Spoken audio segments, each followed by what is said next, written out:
بسم الله الرحمن الرحيم.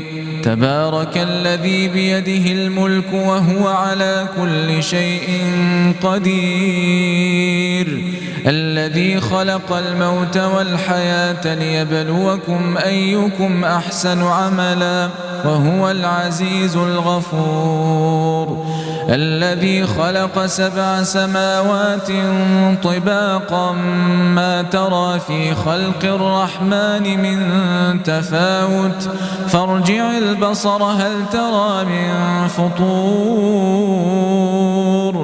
ثم ارجع البصر كرتين ينقلب إليك البصر خاسئا وهو حسير.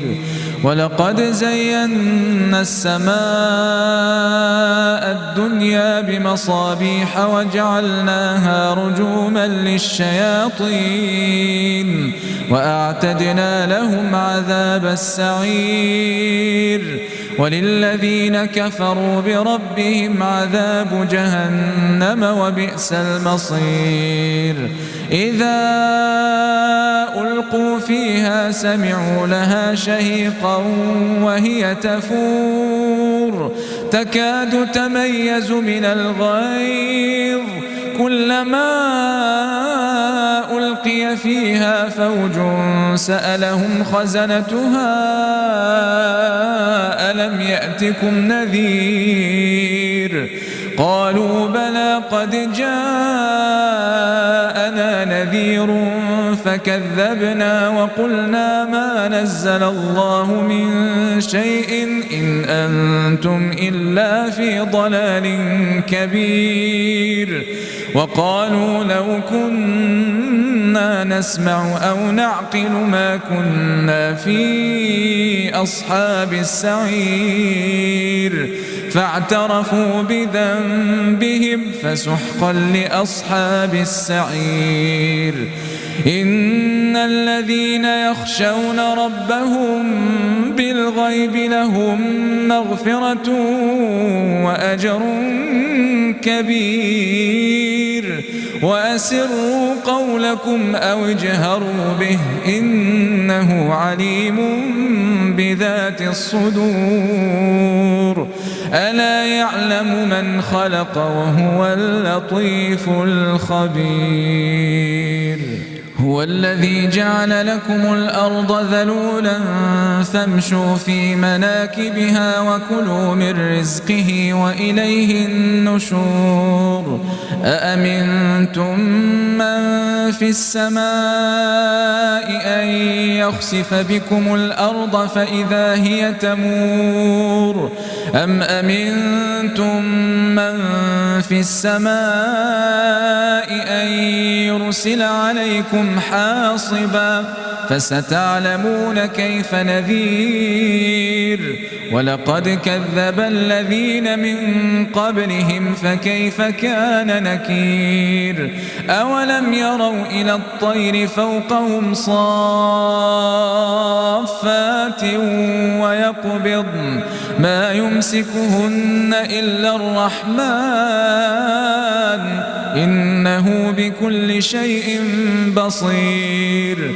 أمن هذا الذي هو جند لكم ينصركم من دون الرحمن إن الكافرون إلا في غرور.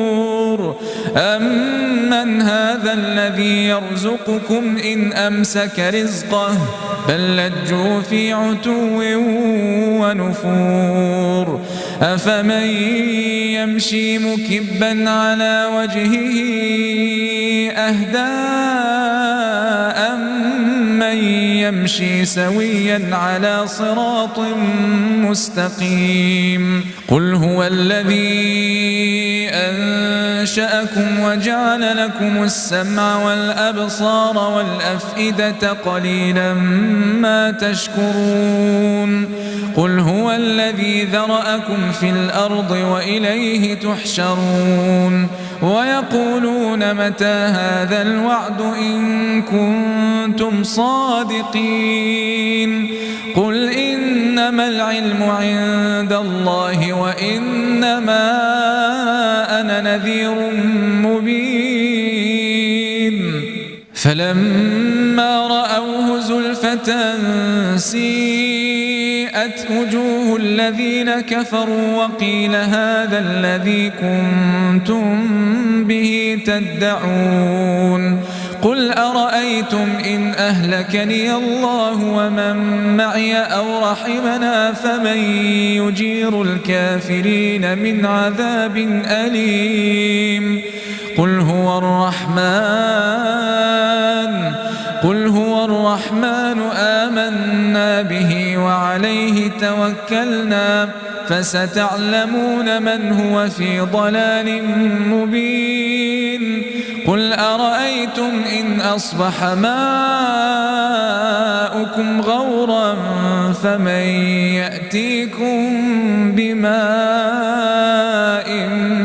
معين